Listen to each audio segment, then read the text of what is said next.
Olha, o caso Flávio Bolsonaro está tomando caminhos inesperados.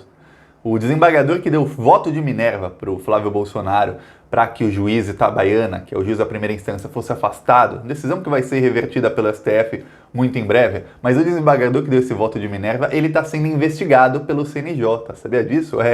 O Conselho Nacional de Justiça deu hoje para ele 15 dias para se defender disso. Ele tem ligação com uma empresa, ele é sócio de uma empresa que tem ligação com a máfia da saúde do Rio de Janeiro.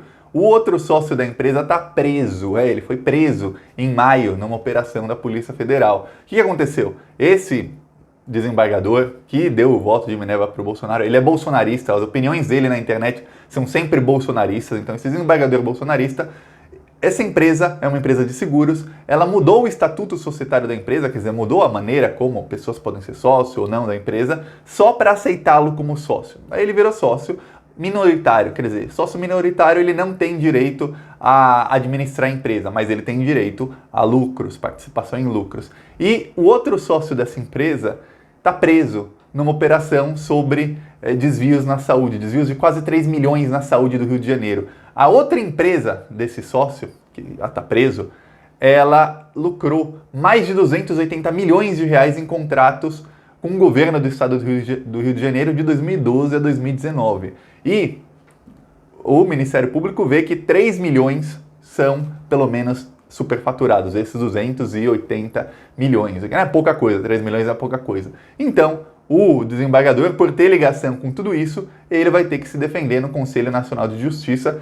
Mas, além disso, olha só, já fica aí uma dúvida no caso. Esse desembargador, no voto de Minerva dele, ele usou uma decisão do STF que tira o foro privilegiado, só que ele usou um voto vencido na STF. A decisão do STF de 2018 diz que o foro privilegiado só serve para quem estiver no cargo por crimes cometidos no cargo. A partir do momento que essa pessoa não está mais no cargo, perde o foro. Ou, se o crime for anterior ao cargo, foro não vale.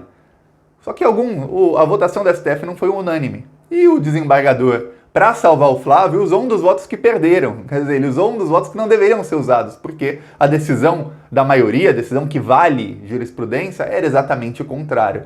Só que, mais do que isso, quem está ferrado nesse caso, está para ser preso tanto quanto o Wassef, que é o advogado do Bolsonaro, que escondeu o Queiroz, é o ex-advogado do Flávio, o Boto.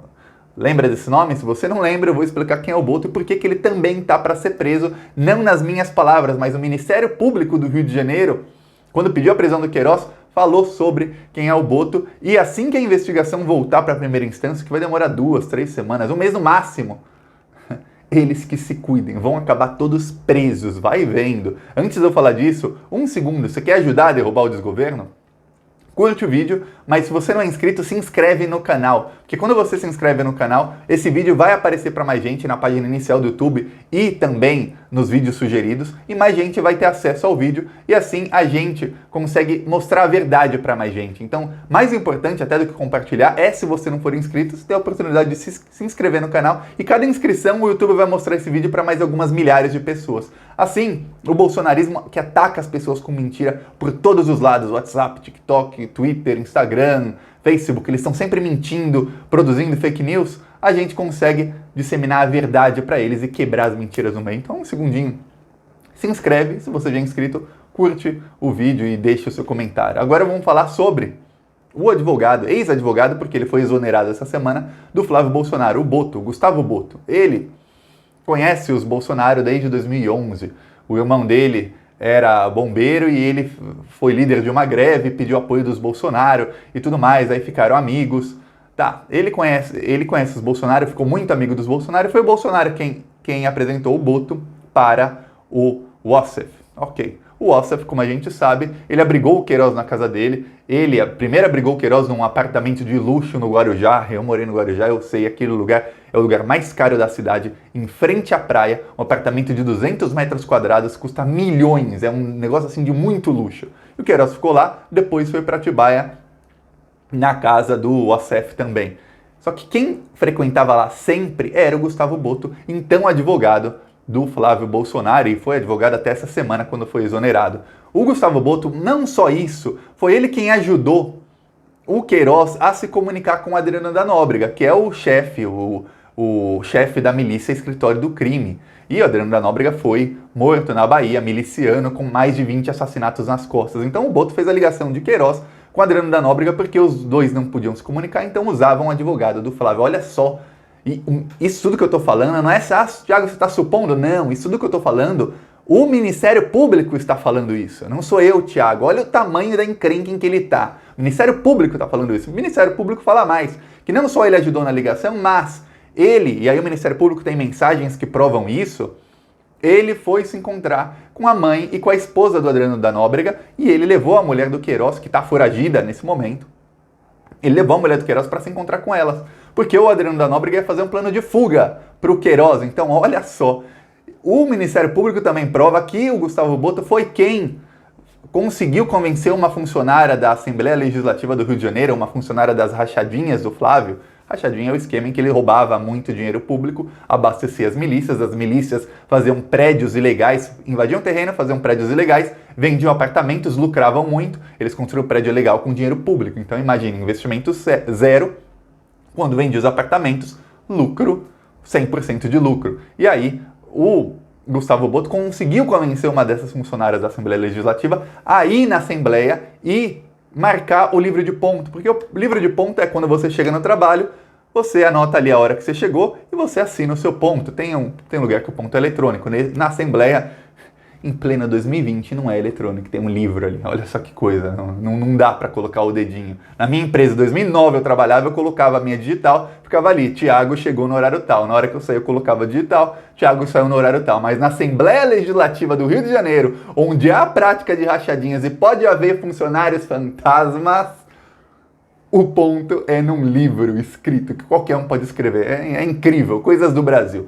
Aí, o que acontece? Ela foi lá e fraudou o livro de ponto. Ela não tinha ido nenhum dia trabalhar, ela foi lá, pegou o livro e começou a assinar em vários dias, nos dias anteriores, para dificultar a investigação. E o Ministério Público diz, o advogado do Flávio Bolsonaro, ele embaraçou a investigação. Ficou uma coisa assim, e agora? Mas ela não foi, mas agora ela foi. O que aconteceu? O funcionário da Alerj, que foi quem deu para ela o acesso ao livro de ponto, ele foi demitido nessa semana. Ele já foi demitido. Então, o cerco aos Bolsonaro está fechando, porque o funcionário já foi demitido, o Ministério Público já sabe, desde antes do Queiroz ser preso, que o livro de ponto foi fraudado, já sabem que o advogado do Flávio Bolsonaro, Gustavo Boto, ele é quem orquestrou tudo isso, inclusive em mensagens da esposa do Queiroz com outras pessoas, ele chamava esse cara de louco. Caramba, ele é muito louco, ele está indo contra a investigação e cometendo um crime atrás do outro, de obstrução de justiça, de fraude,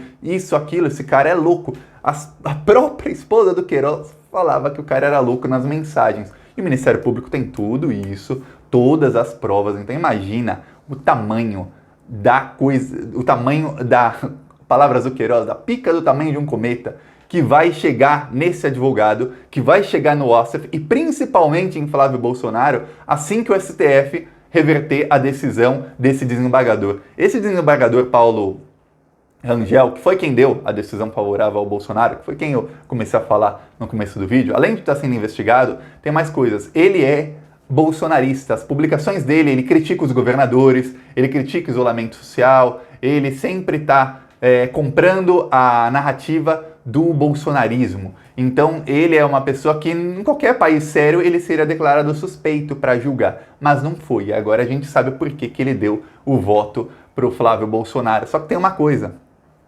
por ele ter usado um voto que perdeu no STF para justificar o injustificável, quer dizer, para justificar a retirada do juiz de primeira instância, que é quem autorizou quem autorizou a prisão do Queiroz, quem autorizou quebra de sigilo de mais de 100 pessoas, quem autorizou toda a investigação, para tirar esse juiz, ele usou um voto vencido no STF, ele vai levar um esporro, mas pensa em alguém que vai levar um belo de um esporro público do STF, dos seus superiores, é esse juiz. Isso vai chegar no STF daqui a algumas semanas, pode até ser que seja mais rápido, eu falo 2, 3 semanas que eu estou sendo pessimista, pode ser que seja 10 dias. Pode ser que pode ser que demore por alguma coisa, as coisas acontecem no meio do caminho, pode ser que demore um mês. Mas, a hora que chegar o STF reverter essa decisão, porque os próprios ministros do STF já estão dizendo que não tem como essa decisão ficar. O Flávio ganhou 2, 3 semanas, mas ele ganhou também o ódio dos procuradores e do juiz que foi afastado. Porque quando o caso voltar para eles, aí os procuradores não vão ficar, vamos deixar para pedir a prisão do Boto e do Wassef depois. Não, agora vão para cima. Ainda mais porque, quando descobriram que o Queiroz estava na casa do Wassef, tem coisa que a investigação não descobriu, mas que a imprensa descobre. Por exemplo, que o Queiroz ficou um tempo no Guarujá. Isso saiu ontem na Band, um furo de reportagem. Saiu ontem, a investigação não sabia disso, não saiu no pedido de prisão de Queiroz, não tinha nada disso. Aí o que acontece? A investigação voltando, eles vão lá, peraí, vamos ver o que tem aqui. Vão cavar ali, vão achar mais coisa, e aí o Wassef vai se complicando cada vez mais. E o Wassef, ele ameaçou o Bolsonaro. Ele deu entrevista à Veja, que foi capa da Veja de hoje, ele falou, eu entrei no meu modo de guerra, e quando eu entro no modo de guerra eu viro um diabo. E depois ele falou, as pessoas não podem esquecer dos seus antigos aliados. Isso foi pro Bolsonaro. E quando eu entrei no meu modo de guerra, eu viro um diabo. Quer dizer, Wassef, primeira coisa, ele é tipo um robô, né? Você aperta um botão, ele entra no modo de guerra. Eu nunca vi uma pessoa que tem um modo de guerra. O Thiago não tem um modo de guerra. Eu posso ficar bravo, posso ficar mais feliz, pode ficar assim, preocupado. A modo de guerra, aperta o botão, pum, agora eu vou guerrear. Esse Wassef, ele tem. Os jornalistas da Veja que o entrevistaram falaram que ele tá ele não bate muito bem, que ele fala um monte de coisa sem nexo, aí depois ele para respirar. E ele fica 10 segundos, 15 segundos respirando, e depois ele continua o raciocínio, mas não faz sentido nada do que ele fala, mas que ele está extremamente agressivo, que as pessoas próximas dele falam que ele tem momentos de euforia e momentos de depressão, ele pode ter distúrbio bipolar. É comum, muita gente tem, ele pode ter. Ele deveria tomar remédio, o Carluxo podia indicar para ele alguns remédios para tomar, ou melhor ainda, um psiquiatra, porque parece ser o caso do Wassef. Mas o Wassef, ele já mudou de versão em uma semana 6 ou 7 vezes. Praticamente todo dia ele tem uma versão nova sobre o Queiroz. E o que já ficou claro para todo mundo é que ele estava escondendo o Queiroz. E a versão de hoje da Veja, ele se incrimina, ele fala, eu escondi o Queiroz para salvar o Bolsonaro, mas o Bolsonaro não sabia. Sim, eu escondi o Queiroz para salvar o Bolsonaro. Toda vez que o Queiroz se comunicava com o Adriano da Nóbrega, o miliciano foragido, através do outro advogado do Flávio, que é o Boto, eu ia me encontrar com o Bolsonaro do Palácio do Planalto, isso aconteceu. Essa é a versão do Wassef. Não faz sentido. Então, a chance dos dois serem presos é muito grande. E o Flávio, tic-tac, os dias do Flávio estão contados. Muita gente deve estar falando, Thiago, você é otimista demais, não vai dar em nada. Calma. Eu lembro aqui em junho do ano passado, maio, se não me engano, do ano passado, eu estava aqui, o canal não tinha ainda mais de 200 mil inscritos, era pequeno o canal, eu falei assim, olha, o STF paralisou essa investigação do Flávio, mas o STF vai votar em plenário e a votação vai ser 10-1 contra a decisão do Toffoli, não tenham dúvida. O problema é o próprio Toffoli pautar isso. E aí realmente demorou 5 meses, 4 meses, foi em maio, junho, foi só feito em novembro. Tá, mas foi exatamente o placar que tem vídeo meu falando, foi exatamente o placar, foi 10-1. O placar que eu tinha falado, vai ser 10-1, foi mesmo 10-1. Aí, quando paralisava alguma investigação, eu falava, calma gente, ainda tem um inquérito das fake news contra o Bolsonaro, esse inquérito vai acabar com o Bolsonaro. Aí teve busca e apreensão, teve a prisão da Sara Giromini, que agora está com tornozeleira, não pode sair de casa, está com todos os sigilos quebrados, não pode nem se comunicar com o pessoal do Gado 300, acampamento. Hoje teve prisão daquele youtuber bolsonarista que o Bolsonaro divulgou tanto, Oswaldo Eustáquio, que, segundo as investigações, ele é o cabeça do acampamento Gado 300, não é a Sara, é ele é quem teve a ideia. O outro líder do acampamento, o Renan Senna, também está preso. Então, estão todos indo presos. Eu falei, calma, gente. Então, todo mundo que está pessimista agora, calma. Infelizmente, as coisas demoram. Infelizmente, tem desembargador que é bolsonarista, que rasga a lei, que não tem um pingo de vergonha na cara e que vota uma coisa para afrontar o STF, mas o STF está lá. A hora que chegar no STF, 2 semanas, 3 semanas, eles revertem e volta para a primeira instância com um juiz que vai falar, Ministério Público, só peça as prisões que eu já estou aqui com a assinatura, a caneta já está tinindo, já tirei a tampa da caneta, só quero assinar. Porque é isso que vai acontecer com todos eles. E Quando o STF reverter essa decisão, pior ainda para o Flávio, que o juiz da primeira instância, o Itabaiana, ele vai ter respaldo do STF para qualquer decisão, inclusive prisão do Flávio. Ninguém vai poder falar, um juizeco de primeira instância prendeu o filho do presidente. Não, porque imagina, se o Flávio fosse preso semana passada ou na outra, muitos falariam isso. Agora não. Com a decisão do STF dizendo, não, ele é o juiz do caso, aí ferrou. Aí não tem mais argumento. Aí ele tem respaldo para pedir o que ele quiser. E aí... não tenha dúvidas, a casa vai cair. A minha dúvida aqui, Thiago, é quem vai ser preso antes, Carluxo ou Flávio? Deixa aí nos comentários quem você acha que vai ser preso antes. Eu vou apostar que vai ser o Flávio. Curte o vídeo, compartilha e se inscreve no canal. Se inscreve no canal. Falou!